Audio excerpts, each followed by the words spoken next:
SGA putting in work, leading OKC to a Game 5 win as the Thunder lead the Nuggets 3-2. Game 6 tomorrow in Denver. Nikola Jokic had a huge game, 44 points, 15 rebounds. Jokic had 4 of Denver's 5 total field goals in the fourth, and Big Perk had this to say late last night. Bron gets tired at 40 years old, and people question his greatness, but Jokic gets tired, and he needs more help.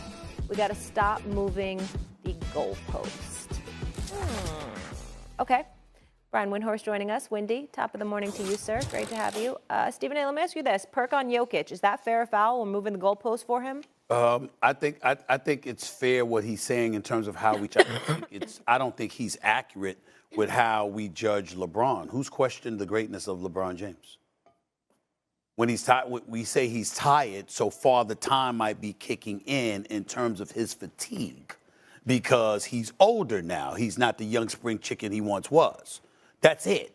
That's not questioning his greatness. That's saying, okay, he looks a little tired, which is something you could surmise is plausible because he was 40 years old in his 22nd season in the league. That's all.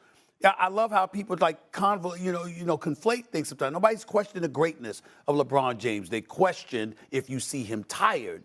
Okay. He's not what he used to be in terms of the level of conditioning that he once had. It's still phenomenal at age 40 in his 22nd season. But you don't look at LeBron James, the player, and question anything about that. That's number one. Number two, when it comes to Jokic, I think that he's been beat up. And we're looking at an Oklahoma City team that we have all deemed to be a superior bunch to almost anybody in the NBA, specifically this season. So Jokic being who he is, Denver being devoid of the depth it once had, looking at Jamal Murray, an Aaron Gordon, a Michael Porter Jr., and how capable they are, but also how inconsistent they have been from time to time. You look at a guy like Jokic, and when you see him, dare I say, looking human, it catches you off guard. Because when you see him last night and he finishes with 44 and 15, he's gotten to a point where we consider that relatively ordinary for him. So when we saw him struggling the way that he has in some games this year, we're like, that's not what we're accustomed to seeing, and we're pointing it out. So Perk's right to point that out, but not to accuse folks of moving the goalposts and using LeBron James as the litmus test to make such an assertion. I disagree with him on that point. Wendy? It's fair to say that LeBron is sometimes judged differently when it comes to criticism than his peers. That's a fair thing, and that's a conversation, but not Jokic on this night. Nobody was saying Jokic was tired last night. He definitely didn't move his feet great on defense in the fourth quarter, but the man had 44 and 15. The reason that the Nuggets lost last night was because his teammates won a collective 1 of 15 in the fourth quarter. You're not winning a game in this level of the playoffs against the level of team like the Thunder when your teammates go 1 of 15 in the fourth quarter. And the reason, guys, is because they have no bench, literally no bench. There was an interesting decision at the beginning of the fourth quarter. David Adelman, the Nuggets coach, he had a decision to make. They were up by 8 points, and usually he gives Jokic a couple of minutes of rest to start the fourth, and he didn't. He left him in there to try to knock the Thunder out. And I do think that at the end of the game, that might have been a factor because I think Jokic was a little slow-footed closing out when they put him in pick and roll. But I'm certainly not criticizing him. I'm criticizing the makeup of the Nuggets, which is one of the reasons why their general manager was fired at the end of the regular season, because the roster build-out hasn't kept pace. And look, Russell Westbrook, for as fascinating of a player as he is, he hasn't been able to deliver in this series. I'm not questioning his character. I'm not questioning him as a person. He just hasn't delivered. He's 3 of 27 in the last 3 games. They need offense. He hasn't been able to deliver it. Or 6 man.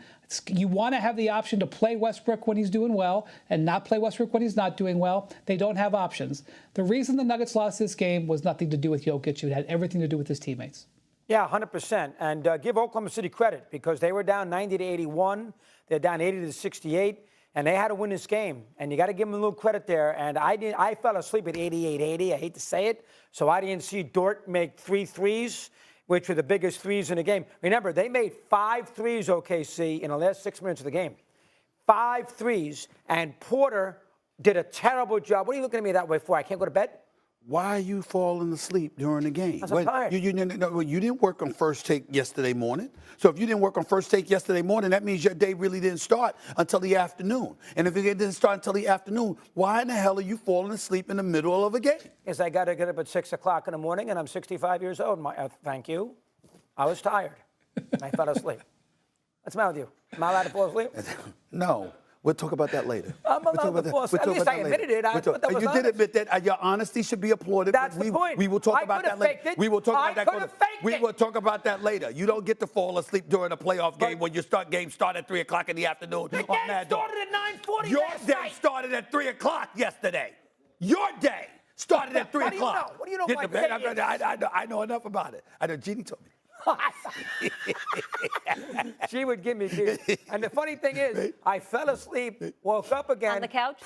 In bed. Put the TV That's back your problem on. right I there. said, how the hell did I turn it off? I'll let Steve carry me. You're setting yourself up when you try to watch the game in bed. You got to watch it on the couch. You can't do it. You got to sit up. You can't do it. She would know. But give Dort credit. Give Wendy credit. You know, he had to stay up in the middle of the night. You, of course, yeah. Dort made the 3 threes. They did make 5 threes in the last 6 minutes of the game. Know what that was. And I love Perk, but Perk, when he scores 44 points and 15 rebounds, maybe that's not the time to put out a tweet saying he's tired with that kind of performance. I would also say that. That's Perk being a curmudgeon. That's Perk being a curmudgeon. By the way, his little son beat me in the game of basketball. Little 8-year-old bullied me and beat me in the game of basketball and said, "I beat you, old man." That's how big. No, really? That's how Carter, his little kid Carter, he's an adorable little kid. He beat me in the game of basketball and said, "I beat you, old man." That's one of the great players in the history of Winston-Salem. Did it hurt your feelings? It hurt your feelings a little. Not at all. Not at all. Did OKC clinch the series last night going up 3-2, Wendy? I have a confession to make. 2 nights ago, while I was doing Countdown in L.A., after getting up for Get Up that day, Malika had to wake me up in the 4th quarter of the Warriors and the Wolves game. So, it can happen. It can happen. Wow. But, that game wasn't exactly that exciting in the 4th quarter. It was 87-67. You're allowed. It was 87-67. Dog, I was living and dying with every basket. So I'm sorry, Molly, what was the question? Did OKC clinch the series going up 3-2? No, hell no.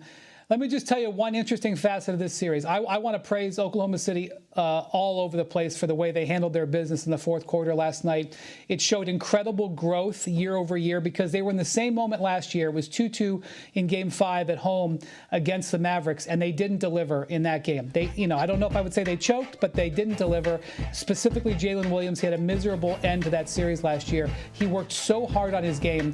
He hits the biggest shot of his career to break the last tie in this game. And also, and I know Stephen A. holds Sam Presti, the team president, accountable. Sam Presti's acquisitions from last year, Isaiah Hartenstein and Alex Caruso, played big roles in this game. Having said that, no, this series is absolutely not over. Right. And this is one thing to keep an eye on.